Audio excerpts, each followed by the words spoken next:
everybody, welcome back to Bottom Tier. My name's Colton. And I'm Jason. And I'm Darren. Fantastic, and we're here with a very special E3 2016 exclusive footage that everyone will probably have. This game is right... But it's not ours, so it doesn't matter. Yeah, this game is right off the E3 2016 floor, and it is the new Tecmo Koei title for Attack on Titan. Literally from right behind Darren's eyeballs. Yes, it's fantastic. You're seeing the footage on screen. You're seeing the footage on screen as we're talking about it. Okay, so this game has been talked about a little bit, I feel like, on the internet. I know some people that are excited about it, I think. I know one or two people that are excited for it. Darren, take us through the game. Tell us a little bit about it. All right, so when I first hopped into this, I thought it was going to be another one of those, herder, the Weebos will give us money if we give them a somewhat shitty-ass game. Let's just throw in the IP and make some money. But Isn't that the way that works, though? that's how it's worked for a very long time, which is kind of disappointing. This one, though, it is an adrenaline rush. It is a ride. The controls are kind of hard to get a hang of, and that makes it feel a lot more like the show, because I was sitting there playing this along like 6 other members of the press, and they were just herpa-derping around, falling on their face and everywhere. They couldn't even kill wooden standstill titans. And I was like, yeah, this feels pretty So they right. were awful. They were all awful, and nobody could finish the demo. Yeah. MMOHuts Master Race. As you can Just see saying. right now, this is Darren trapezing through the tallest trees, or attempting to. He is Omega Redding his way through these fake titans. And it Absolutely. seems like it's a really interesting mechanic. Can you talk a little bit about how the hook, I forget what it's like, UEA gear. Just call it a hook shot. The omnidirectional movement gear, I believe, or something along those lines. The ODM gear, that was it. Yeah, omnidirectional The Yawgmoth movement gear. So, you know the old Spider-Man games? Yeah. No, I hated them. I'm sorry. Which one specifically do you mean? PS2 ones, probably. Yeah, around that era is the time I was playing them. You know Okay. me. You know me, Jason. Yeah. So imagine that if, like, there weren't invisible sky hooks in the clouds. You had and to when you actually hit something. Exactly. If there's nothing there to grab, you can't shoot them out. And if there is something there to grab, it kind of determines the way you swing. I'm not a big Attack on Titan fan. I'm probably the only one here who isn't. But I have to say, the whole swinging through the trees shit looks amazing. I'm not a massive fan, but I do enjoy the series. Like it was actually the pretty giant moving. naked men with no skin. Those are my favorite. You know what really does it for me?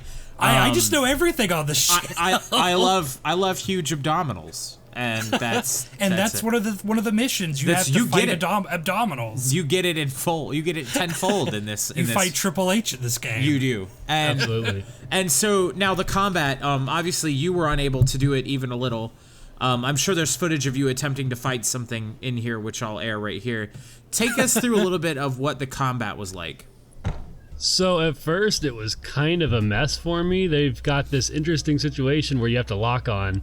Almost I swear every anime game now is like, and then you lock on and you do cool things. This one, you lock on and you kind of have to choose the part of the Titan you're locking onto. And then you just spin around them and you keep hitting the boost button. You have the gasoline gauge there, right? Every time you boost, it's kind of like this cheap shot where like, oh, I don't have shit to grab onto. I'm gonna hit the boost button so I don't like hit the ground. And that depletes your gasoline faster. It keeps going down. You have to worry about that. You have to worry about your swords breaking. And you have to kind of balance this weird niche between, is it safe to go in? Am I going to get eaten? And balls to the wall, fuck it all, I'm going in right now. And then you got to time your slash, because if you're a dumbass and you're like, I'm going in right now, and then you just like prematurely swing your sword all over their face, you're not going to do much damage. You got to catch them off guard, like right for the money shot, you know? Because Darren explained it as Smite, with his methodical plan everything, get it right, and me playing Ares, where I throw my testicles into the fight and see what happens. Yeah, and that is kind of true to the show. Like that really is that. I feel like that really captures the essence of the show and of the books. Now, one thing that I have concerns over in this, or not concerns over, but that I did want to talk about is, from watching this footage, it looks and feels like the presentation is very similar to like a Dynasty Warriors style game, or like the other Tecmo Koei anime games, like the One Piece games, which like are all derived. Shadow of Colossus. Yeah, it's kind of like Dynasty Warriors in reverse, where instead of being one badass who takes on an army of minions and a few cool dudes, you have a few cool dudes and an army of minions that take on like one or two badasses that are like super tough. Do you think that's fair to say, Darren?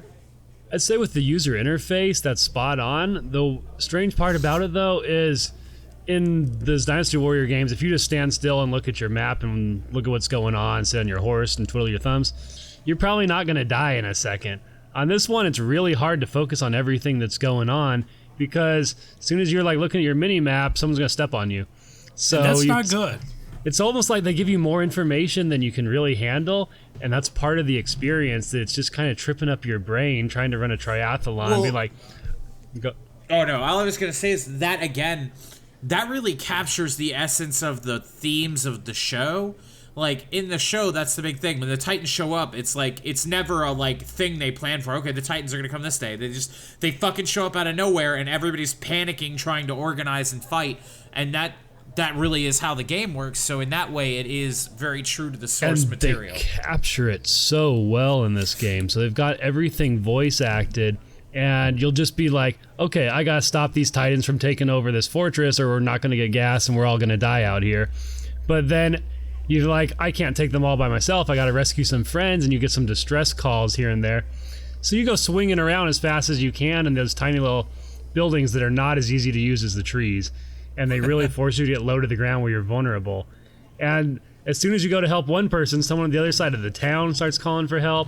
You start getting messages popping up like, oh, this person died. Oh, this person died. Oh, this person died. And you just have to really balance what's important versus what isn't. And it feels like there's no right answer, and it makes you do these really tough moral decisions like, who am I going to save, and can I save them, and should I even bother trying, or just worry about my own shit? And you've just described the whole show in a nutshell. Like, that's it.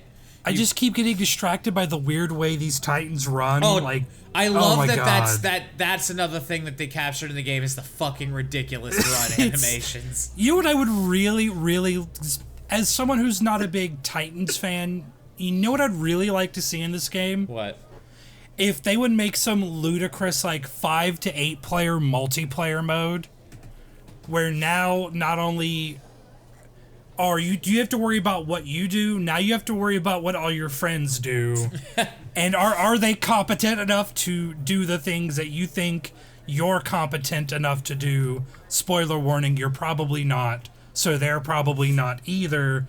But holy shit, that would be an amazing clusterfuck of a game.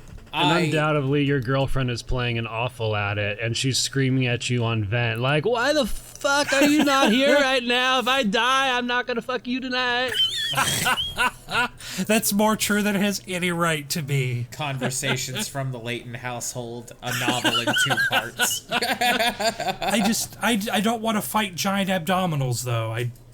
That's not a thing that I'm prepared for. All in all, I think, given what we've seen today, this is very exciting, and everybody. It's brutal. Everybody's Holy shit, is it brutal? Everybody who's a fan of brutal, challenging, complex games that require a lot of thought and a lot of rapid response, you're gonna love it. I think everybody who's really excited about Attack on Titan and is passionate about that property, that IP, you're gonna be really pleased with how accurately it's represented here.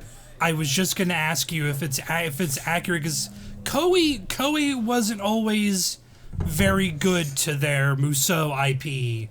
I'm looking at you, Dynasty Warriors 3. But over the years they've gotten a lot better. They've been better. Let me try that with English. They've been more accurate and they've put more work, more research into their properties, and it looks good. It looks really good.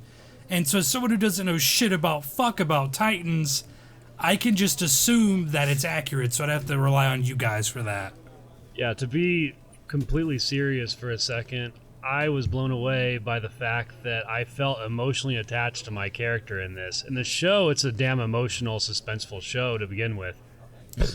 These Titans are so fucking creepy looking. But when it's actually you swinging around and people are dying because you fucked up, and then you have to sit through that shit. And That's one thing intense. I want to point out, it seems like the main characters in this can die, and change your story, and it's a progressive, like, solid going story going forward. So you might not even get the same outcome of your game depending on how well you play. So it's kind of like Fire Emblem. Yeah, well, that's So kind you're of even more vested now. That's kind of the theme of the show too. Is like it's kind of like anime Game of Thrones. Like, don't ever get attached to anyone because anyone can die. I remember there being a couple of characters I really liked from early on in the show. You get 5 or 6 episodes in, and fuck, all of those guys are dead. Okay. So it's like 70s Gundam. Yeah, it's a lot like anyone you love is dead. Yeah. So that's our exclusive look at Attack on Titan by Tecmo Koei. This is going to be an amazing game when it drops. Everybody who is excited about this, and even if you watch this and maybe you're not as excited about it, you still should stay tuned to MMOHuts.com for all the latest and greatest coverage right from the floor of E3. Be sure to catch my write-up on there. I've got some highlight clips if you want to get some more of the action I shot straight at the show. So I got about 15 seconds of complete chaotic action on there, and you can catch that right now. I don't even follow this, and I kind of want to play it now. And that really is all you really can say. If you got Jason wanting to play it, who doesn't get excited about anything. I hate everything. I did it. I beat you. And Jason, you will play it. and Jason will hate everything more next time on Bottom Tier.